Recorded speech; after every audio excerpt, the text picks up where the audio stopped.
Nah, sekarang Bapak Ibu kita mau lihat makna dari pinjaman menurut versi Alkitab. Di Amsal 22 ayat 7 di situ dikatakan yang berhutang menjadi budak dari yang menghutangi. Nah, Bapak Ibu, kata berhutang di sini di dalam bahasa aslinya yaitu kata Ibraninya laufau. Ya, itu dalam bahasa Inggrisnya to borrow. Kalau tadi berhutang to owe. Dalam kata aslinya, kata Ibraninya ini ada arti mematuhi. Kemudian ada arti meminjamkan. Ada arti taat. Kemudian bergabung. Ada arti juga meminjam. Tapi ada catatan tambahan sebagai bentuk kewajiban.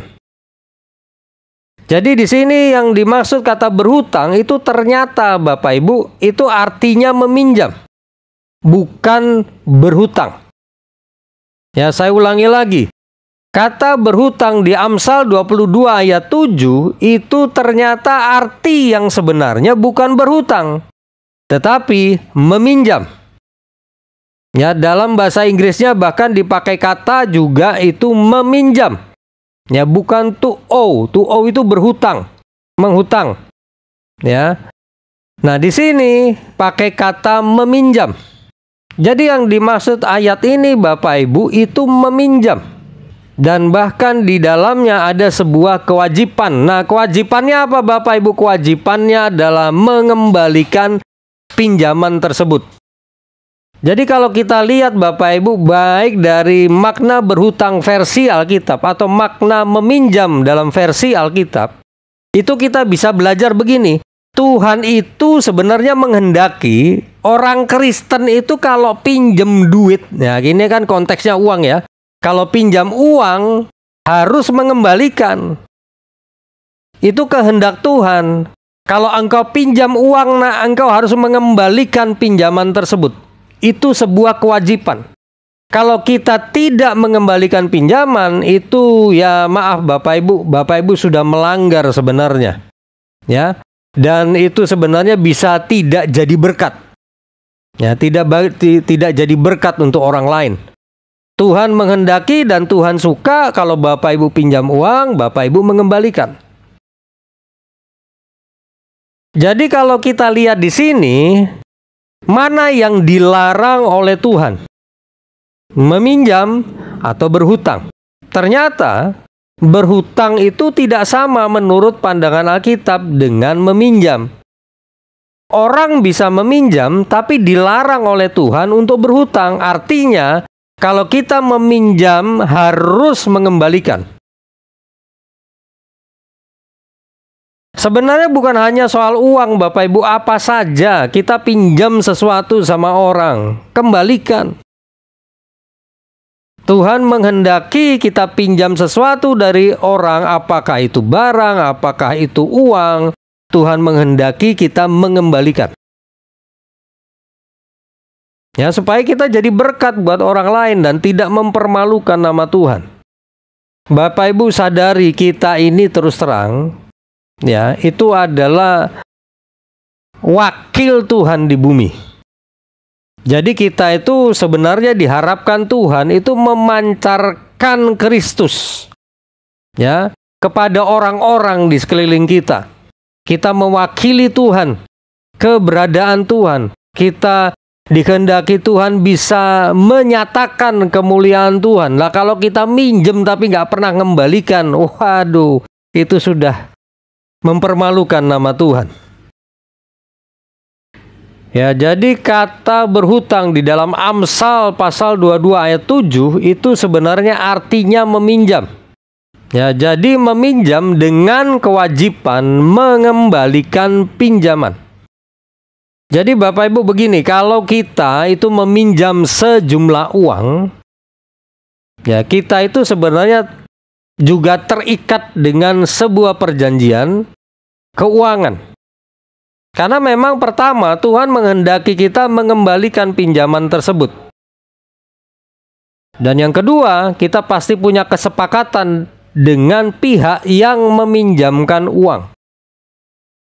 Nah, ini Bapak Ibu perhatikan di Amsal 22 ayat 7 bagian B, di situ dikatakan menjadi budak dari yang menghutangi. Nah, ini perhatikan Bapak Ibu, sebenarnya Tuhan tidak melarang orang untuk meminjam uang, tetapi ada konsekuensi di balik itu. Konsekuensinya adalah Bapak Ibu menjadi budak dari yang memberikan pinjaman. Nanti saya perjelas yang dimaksud menjadi budak ini apa. Ya, tapi di Amsal 22 ayat 7 itu memang ada konsekuensi yang harus kita ketahui. Kalau kita pinjam uang pada seseorang, itu pasti kita akan apa? Menjadi budak dari yang menghutangi atau yang memberi pinjaman maksudnya. Ya, dia minta supaya kita mengembalikan tepat pada waktunya. Itu sudah konsekuensi Bapak Ibu. Ya, kita terikat sebuah perjanjian. Dan yang menjadi tuan atas kita dalam hal soal pinjam-meminjam ini, sudah pasti itu yang memberikan pinjaman. Nah, Bapak Ibu, mungkin Bapak Ibu pernah dengar ada ayat Alkitab yang sering didengung-dengungkan oleh hamba-hamba Tuhan. Ayatnya itu begini. Kita ini ditentukan untuk menjadi kepala dan bukan ekor. Nah, Bapak Ibu pernah dengar ya ayat ini? Pernah dengar atau pernah baca? Nah, itu hamba-hamba Tuhan suka tuh pakai ayat ini untuk khotbah tentang keberhasilan, tentang jadi kaya, menjadi kepala dan bukan ekor. Nah, Bapak Ibu, saya mau sampaikan kalau kita pelajari ayat ini, bahkan berdasarkan konteksnya sebenarnya, ayat ini yang dibilang menjadi kepala itu artinya Bapak Ibu itu memberikan pinjaman kepada orang lain. Saya ulangi lagi. Ada ayat mengatakan bahwa kita ini menjadi kepala dan bukan menjadi ekor. Betul ya? Nah, menjadi kepala ini ternyata kalau kita lihat konteksnya dan juga dibandingkan dengan ayat lain, maka sebenarnya Bapak Ibu yang dimaksud menjadi kepala itu artinya begini. Bapak Ibu memberikan pinjaman kepada orang lain. Kalau saya memberikan pinjaman kepada Pak Joni, itu artinya saya menjadi kepala atas Pak Joni. Ya. Saya ulangi lagi. Kalau saya meminjamkan uang kepada Pak Joni, itu artinya saya menjadi tuan dalam hal keuangan, menjadi tuan atas Pak Joni. Dan Pak Joni itu menjadi budak saya dalam hal keuangan. Melalui apa? Melalui pinjaman. Jadi kalau dikatakan orang menjadi kepala atas bangsa-bangsa, itu ayat lengkapnya begitu. Menjadi kepala atas bangsa-bangsa. Engkau akan menjadi kepala atas bangsa-bangsa. Itu maksudnya apa? Memberi pinjaman kepada bangsa-bangsa. Nah, ini saya mau sampaikan Bapak Ibu. Tuhan itu bisa memampukan Bapak Ibu memberikan pinjaman kepada bukan hanya kepada satu orang, tetapi kepada 2 orang, kepada 3 orang, kepada 4 orang dan sebagainya. Nah, sebenarnya kalau dikatakan menjadi kepala atas orang lain atau bangsa-bangsa, itu artinya Bapak Ibu diberi kekuatan keuangan sehingga Bapak Ibu mampu memberi pinjaman kepada banyak bangsa. Bapak Ibu, kalau suatu kali Bapak Ibu itu kemudian diperhadapkan, misalnya ada tetangga yang belum percaya Yesus itu meminjam sejumlah uang. Nah, ini saran saya Bapak Ibu doa, Tuhan, saya kasih enggak pinjaman itu? Kalau misalnya Tuhan kemudian memberi gerakan atau damai sejahtera di dalam hati kita untuk meminjamkan sejumlah uang kepada tetangga kita yang mungkin bukan Kristen, nah sebenarnya kita sudah menjadi kepala atas orang itu, atas tetangga kita itu. Jadi menjadi kepala itu artinya kita memberi pinjaman. Karena apa? Ada konsekuensi logis Bapak Ibu. Orang itu kalau meminjam sejumlah uang kepada orang lain, maka orang lain itu akan menjadi kepala atas si peminta pinjaman, ya. Dan yang minta pinjaman, yang meminjam itu adalah budak dari yang memberi pinjaman. Itu konsekuensi Bapak Ibu. Apakah Tuhan melarang kita untuk meminjam sejumlah uang? Jawabannya tidak. Tapi ada konsekuensi yang harus kita pahami. Kita dari sisi keuangan menjadi budak dari yang memberi pinjaman. Nah, Pak, kalau begitu gimana? Loh, kalau Bapak Ibu kemudian mengembalikan pinjaman, itu tidak akan ada masalah. Yang jadi masalah adalah ketika kita tidak kunjung juga mengembalikan pinjaman, bahkan sudah jatuh tempo lebih dari waktu yang ditetapkan. Nah, kalau itu terjadi Bapak Ibu, itu artinya kita memperpanjang masa kita menjadi budak dari yang memberikan pinjaman. Kalau kita menyelesaikan pinjaman, kita berhenti jadi budak keuangan dari yang memberikan pinjaman kepada kita. Tuhan melarang? Tidak, tapi ada konsekuensinya. Konsekuensinya kita menjadi budak, yang memberi pinjaman jadi tuan atas kita. Nah, kita coba lihat Bapak Ibu. Di Amsal 22 ayat 7, kalau versi bahasa Indonesia sehari-hari itu jelas banget Bapak Ibu. Ya, di situ dikatakan orang yang meminjam dikuasai oleh orang yang meminjamkan. Nah, jadi pengertian budak ini adalah kita dikuasai, kita diikat oleh perjanjian. Karena kata budak Bapak Ibu di dalam Amsal 22 ayat 7 itu dalam bahasa aslinya artinya bondman. Bondman itu orang yang terikat. Ya, budak itu sebenarnya diikat oleh tuannya. Ya, walaupun bukan diikat secara jasmani, tapi secara hukum dia diikat. Nah, jadi begini Bapak Ibu, orang yang meminjam itu memang dikuasai. Dikuasai melalui apa? Ikatan perjanjian di mana kita harus mengembalikan.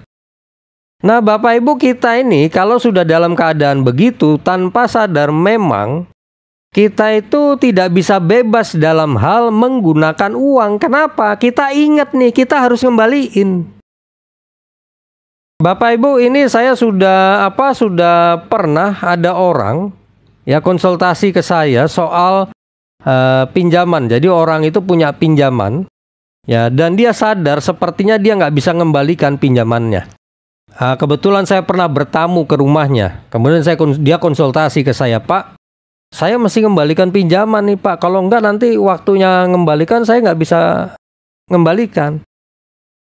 Nah, belum lama sebelum dia tanya sama saya tahu dia beli TV baru. TV-nya lumayan gede. Dan saya juga tahu di kamarnya itu ada TV juga. Di dalam kamar ada TV, di luar di ruang tamu dia beli TV baru. Nah, saya itu bingung sebenarnya. Anda punya utang, punya pinjaman, memang belum berubah jadi hutang, masih pinjaman statusnya. Dan sadar akan sulit mengembalikan, kenapa kok malah beli TV baru? Itu artinya kita tidak punya sikap yang bersungguh-sungguh, niat untuk mengembalikan pinjaman. Lah kalau tahu harus kembalikan pinjaman, ya harus menyisihkan uang. Ini malah beli TV baru. Kan sudah ada TV di dalam kamar, keluarkan saja. Supaya apa? Supaya orang lain bisa lihat, gitu kan, di dalam rumah. Tadinya di kamar, keluarin dari kamar. Lah terus Pak, kalau saya udah terlanjur beli TV baru, bagaimana? Jual TV-nya. Sisihkan untuk mengembalikan pinjaman. Jadi attitude-nya Bapak Ibu, sikapnya Itu harus benar. Kalau memang tahu harus mengembalikan pinjaman, ya kita harus ikat pinggang lah. Nah, itu yang saya maksud. Kita akhirnya apa? Terikat oleh perjanjian untuk mengembalikan pinjaman. Kita nggak bisa bebas menggunakan uang kita. Kenapa? Karena ingat mesti mengembalikan pinjaman. Itu sudah konsekuensi logis kalau kita meminjam. Ya harus kembaliin. Ya jangan foya-foya, jangan kebanyakan jajan, dikurangin dulu, ikat pinggang dulu, kan gitu. Nah Bapak Ibu, kalau sikap kita benar, menyadari keadaan seperti ini, Tuhan itu suka Bapak Ibu. Kita artinya apa? Sadar harus mengembalikan pinjaman. Nah selama kita masih ada kekuatan keuangan, punya penghasilan, nah sisihkan untuk mengembalikan pinjaman. Dan jangan lalai bayar persepuluhan. Kenapa? Karena waktu kita bayar persepuluhan itu kekuatan keuangan itu bisa mengalir kepada kita sehingga kita punya uang lebih untuk mengembalikan pinjaman. Nah susahnya ada orang-orang punya pinjaman, berdoa sama Tuhan supaya punya kemampuan mengembalikan pinjaman, tapi sama orang lain pelit. Perpuluhan nunggak, ciloko.